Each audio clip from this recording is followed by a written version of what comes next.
ሰላም ቤተሰቦች እንዴት ናችሁ? ደህና ናችሁ ሆይ? አለን እኛ እግዚአብሔር ይመስገን። ዛሬ ይህ ቪዲዮ የተቀረጸው ከጾም መግቢያ በፊት ነው። እንግዲህ ምን ያክል ሰነፍ እንደሆንኩ የሚያሳይ ነው። በጣም ቆይቷል የጾም መግቢያ። በማግስቱ ጾም ሊገባ እንደ ዛሬ ነበረ የሰራሁትኝ። ጎረቤቶቼ ሙለርና ሊሊ ነበር የጠራኋቸው።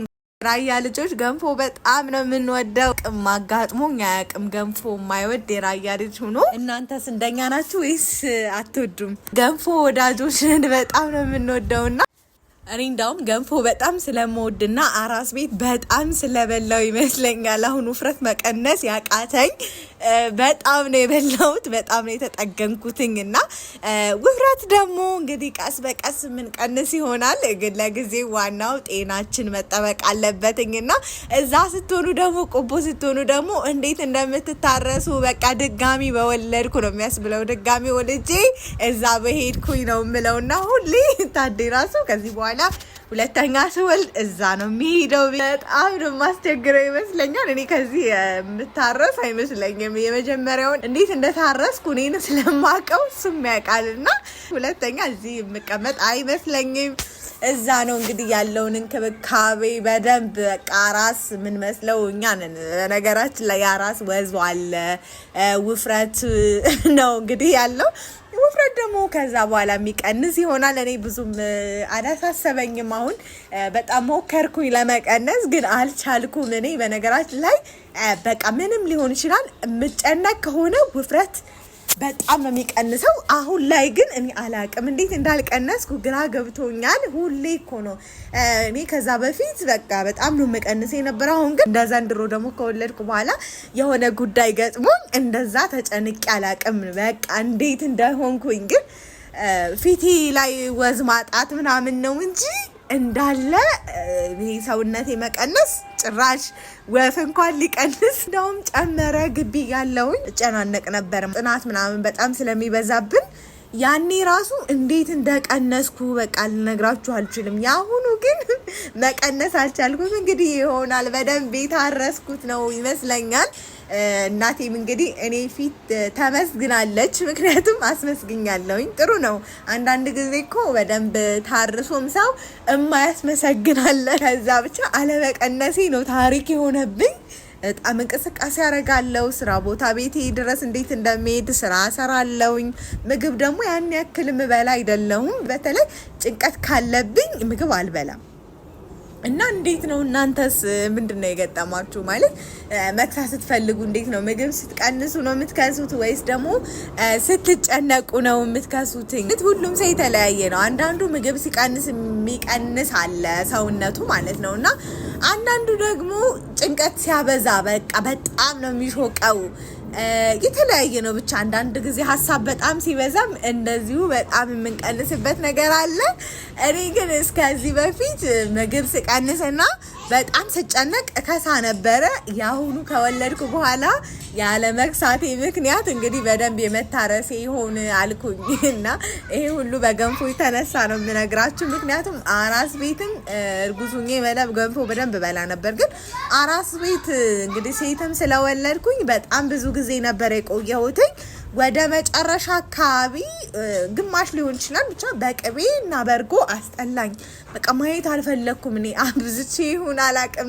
መጀመሪያ ደግሞ በእርግዝናዬ በጣም ብዙ በልቻለሁ። በእርግጥ ግን አንዳንድ ጊዜ በእርግዝና ከበላችሁ ስትወልዱ አትበሉም የሚባል አባባል አለ። ወይ እሱ እየሰራ ሊሆን ይችላል። እኔ ጋር ወደ ግማሽ አካባቢ አስጠላኝ። ግን ገንፎ በምንድነው ስበላ የነበረው? በማር ስበላ ነበረ። እቺ ደግሞ የተረፈ ዱቄት ነበረ። እሱን ዱቄት አምጥቼ እዛ መመገብ ጀመርኩ። ድጋሚ ያልቀው ደግሞ አመጣልኝ። የምናጠባ ሰዎች ግን ማለት ነው በደንብ መመገብ ያለብን ትልቅ ሲሆኑ ነው የሚባለው ነገር እውነት ነው። ለምን እንደሆነ ታውቃላችሁ? ማማ ያን ያክል በጣም የምጠባ ልጅ አልነበረችም።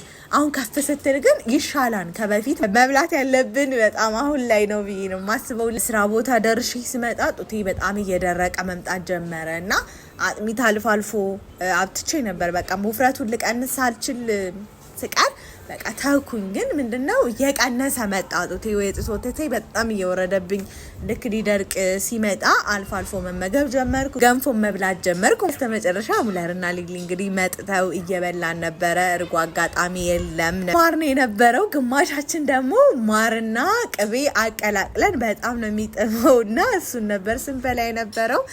በእርግጥ ሰሊጥም ተልባም ነበረ። መብላት የሚፈልግ ሰው አልነበረም እንጂ ውፍረት ያን ያክል ሊያስጨንቀን አይገባም፣ እውነት ለመናገር ማለት ነው።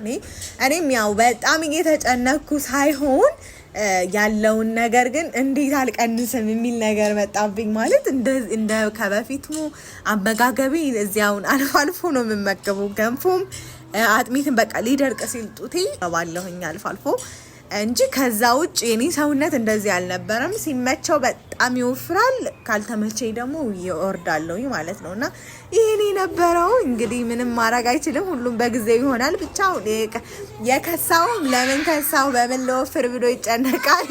የወፈረውም ደግሞ እንዴት ልክሳ ማመስገን አለብን። ጤነኛ ነው ዋናው። ሰው ልጅ ጤነኛ ከሆነ ችግር የለውም እግዚአብሔር ይመስገን ማለት አለበትኝ።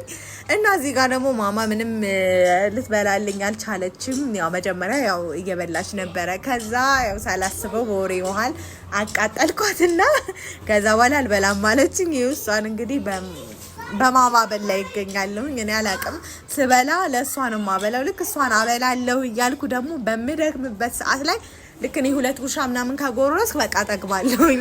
ይሄን ገንፎ ምናምን አይደለም ሌሎች ምግቦችን ከኛ ስናቀርብ ማለት ነውና እናንተስ እንግዲህ ቤተሰቦቼ ልጅ ያላችሁ እንዴት ነው የምታደርጉትኝ? አብራችሁ ነው የምትበሉትኝ ወይንስ እነሱ መጀመሪያ በልተው ከዛ በኋላ እናንተ ናችሁ የምትበሉት? ወይ እኔ የሚመስለኝ ግን ማስተካከል ያለብኝ ነገር እኔ ስበላ እኔ መጀመሪያ መብላት አለብኝ፣ ከዛ ነው እሷን ማብላት ያለብኝ ብዬ ነው ማስበው። አሁን ላይ ነው የተማርኩት ነገር እሱ ነው መሆን ያለበት። ካልሆነማ እኔም ሳልበላ እሷም ደግሞ ሕፃን ልጅ ማብላት ትንሽ ጊዜ ስለሚወስድ እሱን ስናደርግ እኔም ሳልበላ እሷም በደንብ ሳትበላ እና እዚህ ላይ እንግዲህ እየተሳሳቅን እያወራን እየተጫወትን እየበላን ነበር። ደስ ይላል። በተለይ ገንፎ በማህበር ስትበሉ ያለው ደስ እንደሚል በማህበር ገንፎ ይለያል። በቃ ትኩስ ትኩሱን ይሄ የተቀረጸው ከጾም በፊት ነው። የስ ባለ መመቸት ነው አሁን የለቀኩትኝ። እንዴ ምንድነው ማሂ በጾሙ ቅቤ ያሳየሽ ልትሉኝ ነው? በጣም ይቅርታ ቤተሰቦች። ያው መጀመሪያ መልቀቅ አልቻልኩም ነበር፣ የሆነ ጉዳይ አልጨረስኩም ነበር። የሆነ ጊዜ መጀመሪያው እስካሁን የምታይ ቤተሰቦቼ ብዙ ጊዜ አውርቻዋለሁኝ። የሆነ ጉዳይ ነበረኝ፣ እሱ ጋር ሀሳቤ ተበትኖ ስለነበረ እስከዛሬ ድረስ መልቀቅ አልቻልኩም። እያወራን እየተጫወትን የበላ ነው ነገር በጣም ደስ ይላል። እንግዲህ ማማም ደግሞ ብቻዋን እኛን አይታ እንግዲህ ቁጭ ማለት አልቻለችም። ሁሉም ቪዲዮ ላይ ካልገባው እያለች ነው። ገንፎ አይጎራረስም ይባላል። ምንድነው የሰማችሁት? ገንፎ እኔ ሁሉም ነገር እንደሚጎራረስ ነው ማውቀው፣ ግን አሁን ላይ ገንፎ መጎራረስ አይቻልም ሌላ ነገር ነው እንጂ የተባለ ነው። እንዴት ነው ይሄን ስታዩታላችሁ? እንግዲህ ቪዲዮ እያያችሁ ላይክ ካላረጋችሁ ቪዲዮውን ላይክ አድርጉ። ቤተሰብ ያልሆናችሁ ደግሞ የደውል ምልክቷን በመጫን ቤተሰብ ሁኑ። አሁን ላይ ትንሽ ቪዲዮአችን ቀዝቀዝ ብሏል። እንዴት ነው እንግዲህ ተመልካቾች አብዛኞቹ አረብ ሀገር ያላችሁ ናችሁ። አሁን ወቅቱ የጾም ወቅት ነው። ሙስሊም ወንድሞች እህቶቻችንም የኛም ጾም ወቅት ነው። እንግዲህ ጾም እንዴት እያረጋችሁ ነው? ስራ እንግዲህ በጣም ይበዛባችኋል። እንዴት ነው ስራው? እንዴት እያረጋችሁ ነው ቤተሰቦቼ? ሰሞኑን ደግሞ እይታችን በጣም ቀዝቀዝ ብሏል።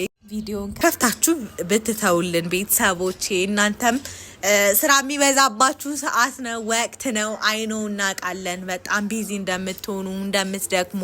አይዞን እንግዲህ ይሄ የሚያልፋን። ቪዲዮን ሲመጣላችሁ ላይክ እያደረጋችሁ ቪዲዮን ከፍታችሁ ደግሞ በመተው ተባበሩን ቤተሰቦቼ። ለእናንተ በጣም ቀላል ነው፣ ለእኛ ደግሞ ትልቅ ጥቅም አለው እና ቤተሰቦቼ እንድታረጉልን በአክብሮት ጠይቃችኋለሁ። መታዘል በጣም ስለለመደች እንደምታዋትኝ እየበላው ራሱ ከጀርባዬ ነው ብትሆነው። ባለፈው የለቀኩላችሁ ቪዲዮ ላይ ኮሜንት አይቼ ነበር። 1-2 ሰው ኮሜንት አድርጎ ነበር ማሂ የጮሽ ነው ድምፅሽ እየረበሸን ነው የሚል ኮሜንት አይቻለሁኝ። የዛኔ ቪዲዮ መሀል ድምጽ እየገባው ሳለ አልነገርኳችሁም። ዝናብ በጣም ነበረውና ከዛ ኢዲት ላይ ያየሁት ነበር በጣም እንደጮክ። መሀል ላይ ግን ለእናንተ ላስረዳ ፈልጌ ነበረ። በጣም አቃለሁ በጣም ልጮህ እችላለሁ እኔ ከበፊት ጀምሮ የሚገርማችሁ ነገር በጣም እጮህ ነበርና የሆነ ቪዲዮ ላይ ራስ አውርቼው ነበር በቃ ተፈጥሮ ይሁን አላቅም ግቢ ላይ ያለን ማለት ነው ዶርም ላይ ቁጭ ብዬ ሌላ ሰው ደግሞ እንዴ ሁለቱን ነው ያወራን የነበረውና ፕሮክተሯ ተቆጣጣሪዋ መጣችና ለምንድን ነው የምትጮህት እያነበቡ እኮ ነው ምናምን አለችንና አሁን ጮህን እንዴ ኧረ ይቅርታ ምናምን አልናትኝ ከዛ ሌሎቹ ሰዎች የታሉ አለችን እንዴ አረኛ ነን እኮ እንዴ እናንተ ናችሁ የሚያክል ስጮህ ነበር አለችን እና ጮህት የቆየ ነው ጮህቴ ግን አሁን እንግዲህ አስተካኪ ስላላችሁኝ እሱን አስተካክላለሁ የዛኔ ቪዲዮ ደግሞ በጣም ርብሽ ያለ ድምጽ እንዲኖር ያደረገው ዝናብ እየጣለ ስለነበረ እኛ ደግሞ ሰባተኛ ስለሆነ ቆርቆሮው በጣም ይረብሽ ነበርና አቃለው የዛኔ ግን መሰራት ስላለበት ብዬ ነበር የሰራሁትኝና እንደሚረብሽ ድምጹንም ስሰሙ አይቼ ነበር